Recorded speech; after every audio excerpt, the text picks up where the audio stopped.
నమస్కారం సుఖీభవకు స్వాగతం. ఈరోజు సుఖీభవలో మూర్ఛతో బాధపడుతున్నప్పుడు ఏం చేయాలి? మోకాళ్ళ నొప్పులకు ఆహార చికిత్స, అధిక బరువుతో ఆరోగ్యం కుదేలు, గుండెకు బైపాస్ సర్జరీ ఎప్పుడు, ఇంకా హెల్త్ టిప్. మూర్ఛ వ్యాధి మెదడులో పెను విస్ఫోటనంలా విరుచుకుపడుతుంది, మనిషిని కాసేపు నిర్వీర్యం చేస్తుంది. అందుకే మూర్ఛ వ్యాధి అంటే ఇప్పటికీ మనలో చాలా మందికి భయమే. దీనికి తోడు సమాజంలో ప్రచారంలో ఉన్న నమ్మకాలు మూర్ఛ వ్యాధిని ఒక పెద్ద భూతంలా చూపెడుతున్నాయి.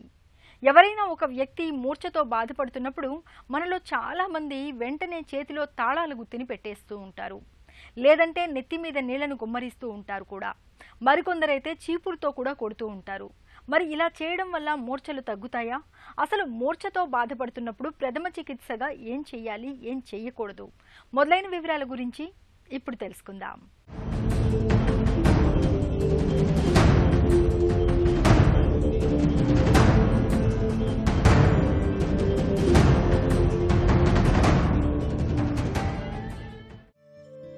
మనం మూర్ఛ అని పిలుచుకునే ఫిట్స్ అంటే అందరికీ భయమే.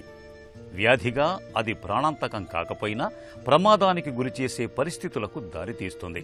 ఉదాహరణకు ఫిట్స్ రోగి ఏ రైలు పట్టాలు దాటే సమయంలోనూ ఏ ఈత కొట్టే సమయంలోనూ మూర్ఛకు గురైతే అది ప్రాణాంతకమే గదా. అయితే నిర్దిష్టంగా నిర్ణీత కాలం పాటు చికిత్స తీసుకుంటే పూర్తిగా అదుపులో ఉండే వ్యాధి ఇది. మూర్ఛలు రావటానికి మన మెదడులో విద్యుత్ ప్రసారంలో అంతరాయం కలగటమే కారణమని చెబుతారు డాక్టర్లు. ఇందుకు అనువంశికత దగ్గర నుంచి పక్షవాతం, తలకు దెబ్బలు తగలటం, మెదడులో కణితులు, ఇన్ఫెక్షన్ల వరకు ఎన్నో అంశాలు కారణాలుగా ఉంటాయి. వీటితో పాటు మితిమీరిన మద్యపానం లేదా అకస్మాత్తుగా ఆల్కహాల్ మానేయటం, నిద్రలేమి, తీవ్రమైన మానసిక ఒత్తిడి, తీవ్రమైన వెలుగు చీకట్ల మధ్య పనిచేయాల్సి రావటం కూడా మూర్ఛల్ని ప్రేరేపిస్తాయని చెబుతారు నిపుణులు. యూజువల్గా సహజంగా ఎందుకు ఫిట్స్ వస్తాయి అంటే బ్రెయిన్ స్ట్రోక్స్ కానీ, అంటే బ్రెయిన్ స్ట్రోక్ అంటే బ్రెయిన్లో రక్త ప్రసరణ ఆగిపోయినప్పుడు దానికి క్లాట్ అంటాం, బ్రెయిన్లో రక్తనాళాలు చిట్లిపోయి వచ్చేదాన్ని బ్లీడ్ అంటాం. వీటి వల్ల కూడా ఫిట్స్ వచ్చే అవకాశం ఉంటుంది. కొంతమందికి బ్రెయిన్ ట్యూమర్స్ ఉంటాయి. సో బ్రెయిన్ ట్యూమర్ వల్ల కూడా ఫిట్స్ రావచ్చు పెద్దవాళ్ళు. అంతేకాకుండా కొంతమందికి బ్రెయిన్లో ఇన్ఫెక్షన్స్ అంటే టీబీ జబ్బు, బ్రెయిన్లో టీబీ ఉన్నా కానీ, బ్రెయిన్లో బ్యాక్టీరియల్ మెనింజైటిస్ అంటే మెదడు వాపు ఉన్నా కానీ, లేదంటే బ్రెయిన్లో నులుపురుగు దాన్ని న్యూరోసిస్టిక్ సర్కోసిస్ అంటాం. ఈ కారణాల వల్ల కూడా ఫిట్స్ రావచ్చు. ఇవి కాకుండా కొన్ని కారణాలు ఉంటాయి. అవి ఏంటి అంటే ఆల్కహాల్ విత్డ్రావల్ స్టేజెస్ అంటాం. బాగా హెవీగా హాఫ్ బాటిల్ ఫుల్ బాటిల్ తాగే వాళ్ళు సడన్గా ఒకరోజు ఆపేశారనుకోండి, వాళ్ళకి విపరీతంగా ఫిట్స్ వచ్చే అవకాశం ఉంటుంది. వాళ్ళు ఏంటంటే గ్రాడ్యువల్గా ఆపుతూ ఉండాలి. దీన్ని ఆల్కహాల్ విత్డ్రావల్ స్టేజెస్ అంటాం.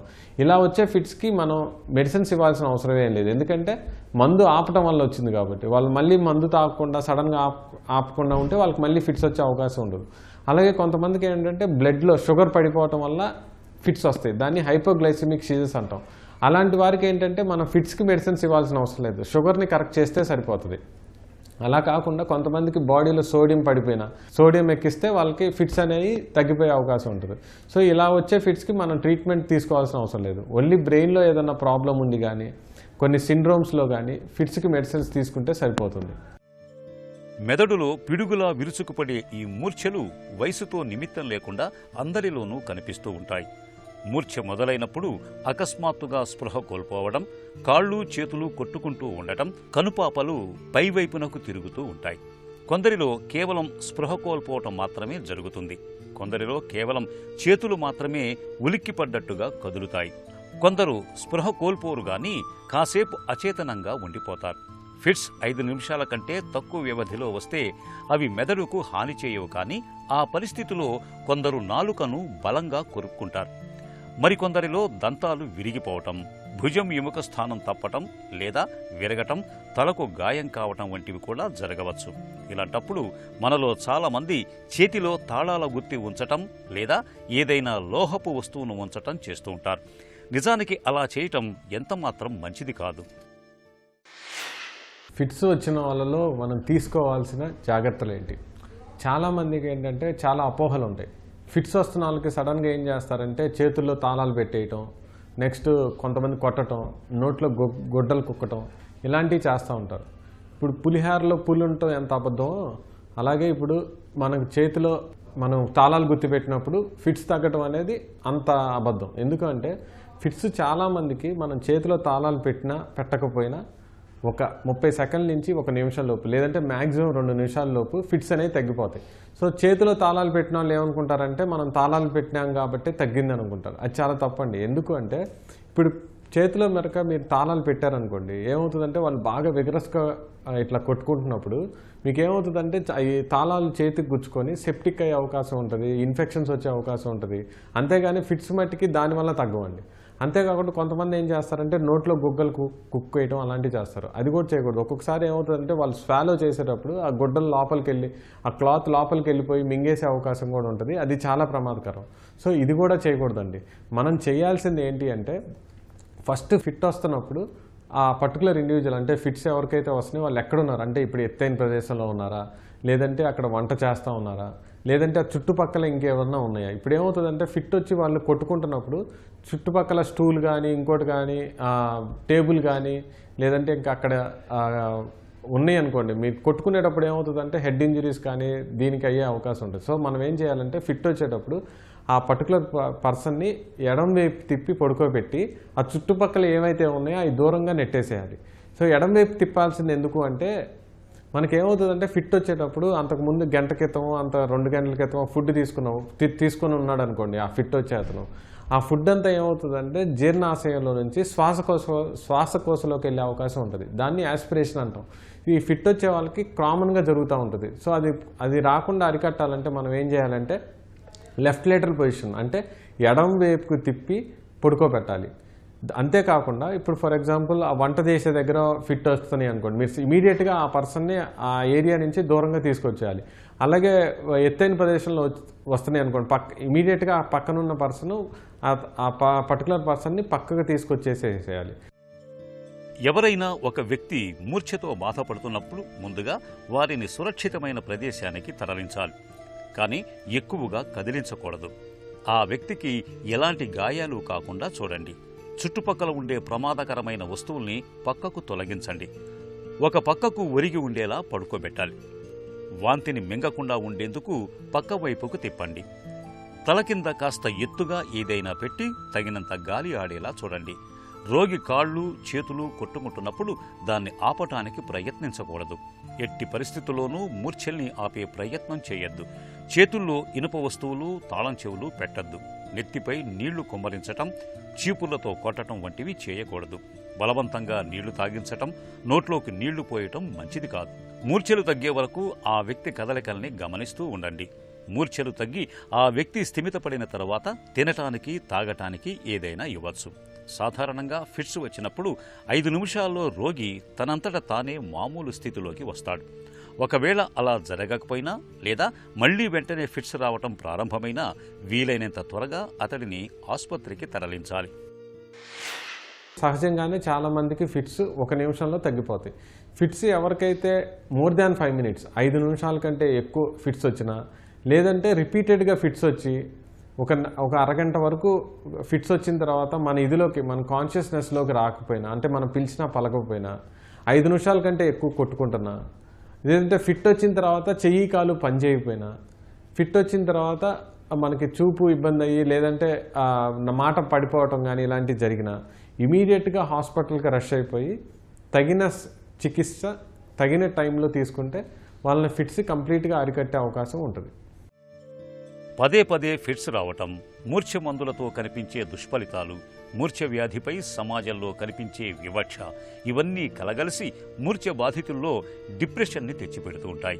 నిజానికి మూర్ఛ వ్యాధి ఇప్పుడేమంత భయపడాల్సిన జబ్బు కాదు.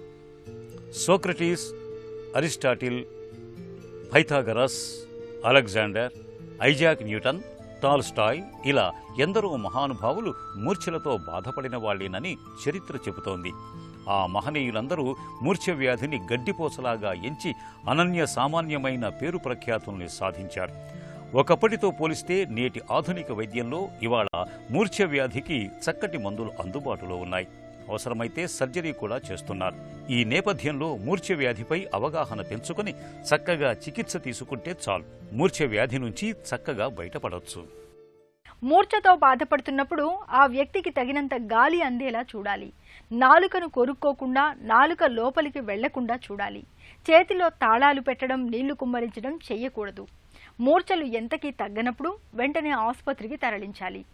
జబ్బులు తగ్గి ఆరోగ్యం కుదుట పడేందుకు మందులొక్కటే చాలవు. మందులతో పాటు ఆహారపరమైన జాగ్రత్తలు కూడా తీసుకోవాలి. కీళ్ల నొప్పులకు ఈ ఆహార సూత్రాలు వర్తిస్తాయి. ఉప్పు తగ్గిస్తే రక్తపోటు, పిండి పదార్థాలు తగ్గిస్తే షుగర్ జబ్బు అదుపులోకి వచ్చినట్లే చక్కటి ఆహార నియమాల్ని పాటించడం ద్వారా పోటెత్తే కీళ్ల నొప్పుల్ని చాలా వరకు అదుపులోకి తెచ్చుకోవచ్చు. కీళ్ల నొప్పులతో బాధపడుతున్నప్పుడు రోజువారీ ఆహారంలో ఎక్కువగా ఏం తీసుకోవాలో, ఎలాంటి ఆహార పదార్థాలకు దూరంగా ఉండాలో ఇప్పుడు తెలుసుకుందాం.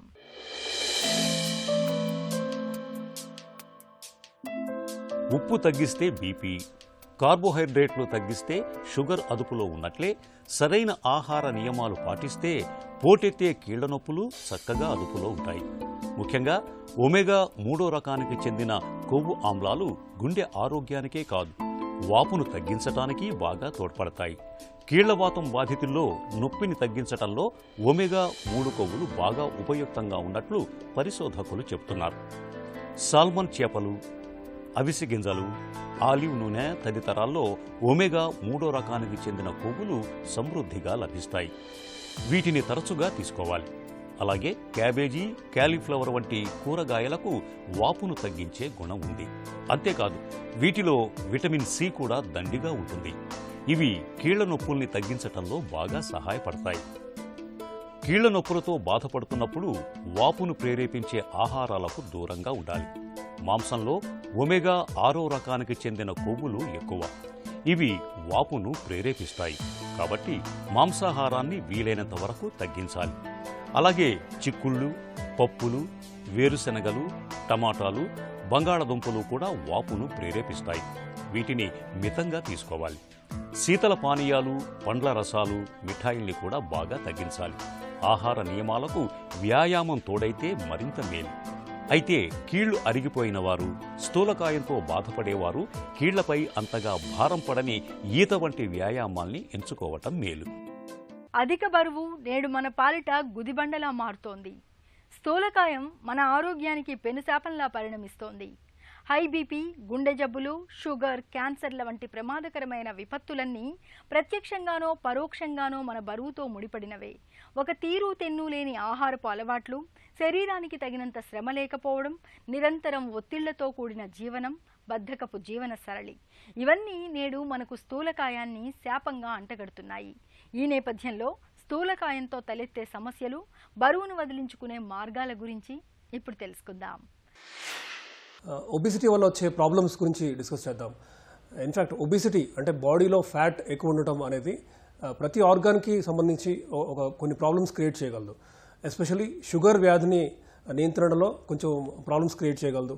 షుగర్ పెరిగే ఛాన్స్ ఎక్కువ ఉంది. ఇన్సులిన్ రెసిస్టెన్స్ అనే కాన్సెప్ట్ ఉంటుంది. ఇన్సులిన్ రెసిస్టెన్స్ పెంచే విధంగా ఒబిసిటీ చేస్తుంది. అలాగే హైపర్ టెన్షన్, బీపీ పెంచే విధంగా కూడా ఒబిసిటీ దోహదపడుతుంది. ఇంకా మెటబాలిక్ సిండ్రోమ్ అంటే కొలెస్ట్రాల్ పెరిగే విధంగా కూడా, దెన్ ఊబకాయం వల్ల అంటే మస్కులోస్కెలిటల్ ప్రాబ్లమ్స్ రావడం, ఆర్థరైటిస్ ప్రాబ్లమ్స్ రావడం, దెన్ స్లీప్ యాప్నియా అంటే నిద్రలో సరైన ఆక్సిజన్ అందక డే టైమ్ స్లీపీనెస్తో వాళ్ళకి రకరకాల అంటే హైపర్ టెన్షన్ దగ్గర నుంచి పల్మరీ హైపర్ టెన్షన్ అవ్వచ్చు, హార్ట్ రిథమ్ చేంజెస్ కానీ, ఇలా అబ్స్ట్రక్టివ్ స్లీప్ యాప్నియా అని, ఇట్లా ఊబకాయం వల్ల ఆల్మోస్ట్ బాడీలో ప్రతి ఆర్గాన్ ఎఫెక్ట్ అయ్యే ఛాన్స్ ఉంది.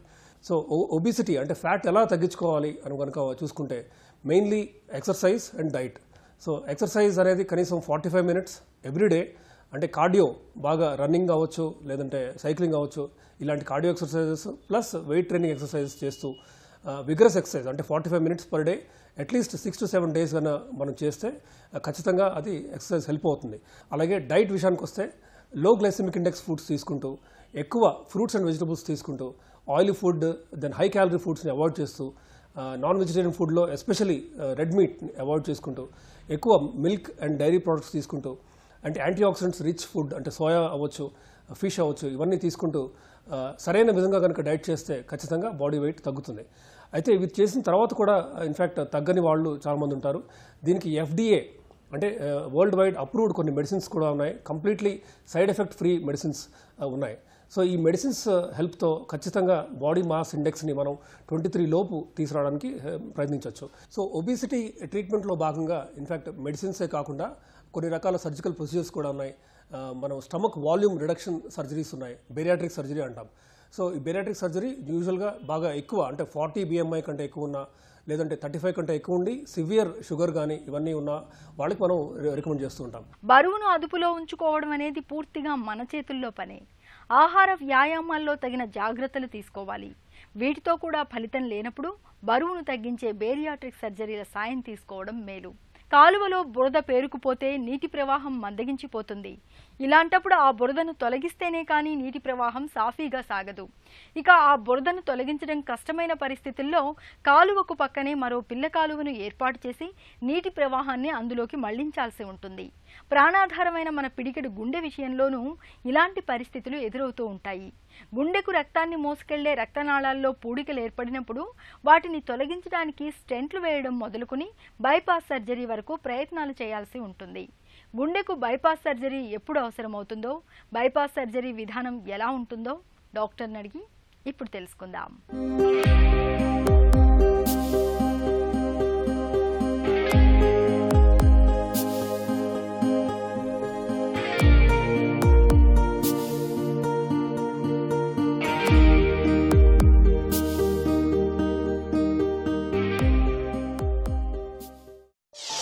బైపాస్ సర్జరీ అంటే ఏంటి?